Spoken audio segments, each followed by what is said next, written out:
Welcome, ladies and gentlemen. My name is BONFACE'S.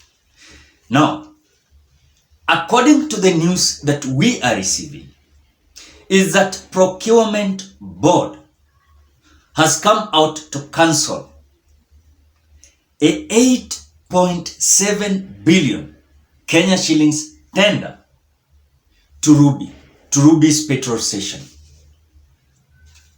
Now, before I start, these leaders that we have elected them, they are the ones that are associated with these petrol stations. The reason behind this Ruby's is being denied 8.7 billion tender is because, in accordance to what we are receiving the same, is there are several companies that was to be investigated. Then the one that was going to win the tender was the one to be rewarded the tender. In accordance to what we are seeing, is that Ruby's, the owners, you know them very well, they are not in the government. They are not in the government.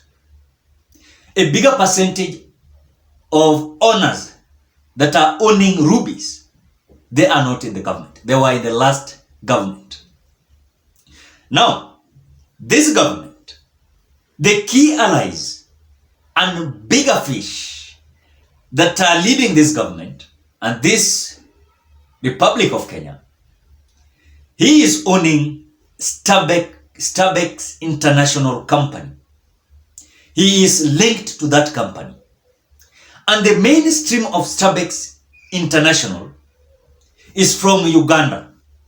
Their main outlet is from Uganda. Remember, this STARBEX company is an East African company that is producing huge amount of money to this big fish politician that was throwing money day in, day out when it comes to his campaign. So he has come back to reward his company because during the campaign, they lost a lot of money distributing here and there.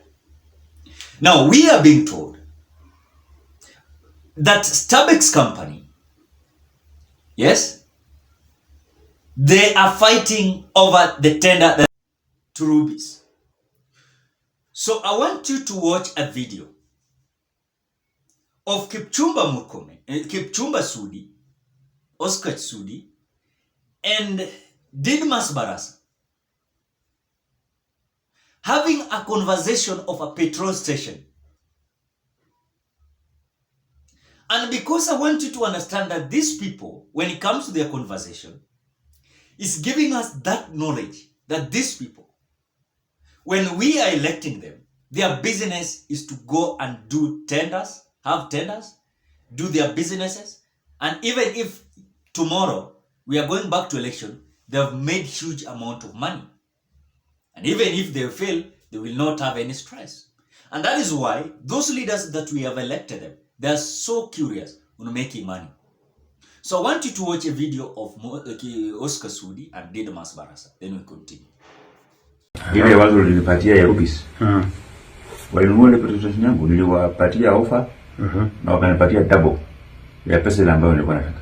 Sasa ile commission ambayo nilipatia niliweka jana kwa account ngapi? Kwa hiyo 10 milioni hiyo pesa mingi sana my friend. Lakini sasa kama walilipa double ungepata 20%. Bana hiyo pesa huko tarajia, lakini wewe 10 milioni unachukua hata fungu la 10, 10% upeleka kanisani. Mimi nakuuliza, mimi ndio nilikupatia idea. Natoa. Hiyo siko na wasiwasi.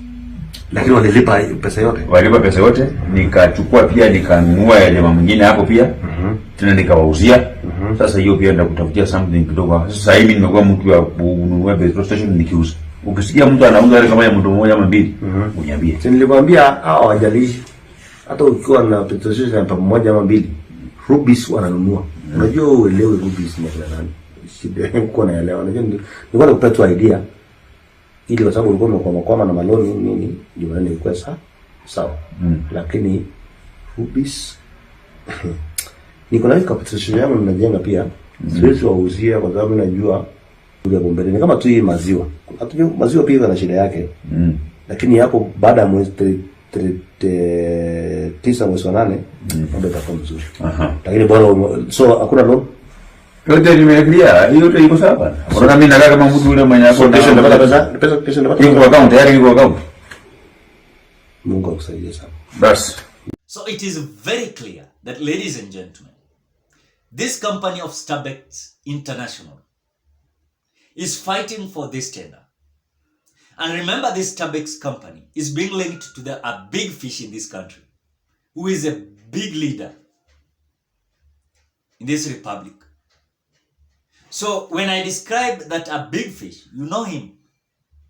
Alisambaza pesa hapa kwa campaign milioni kwa makanisa milioni.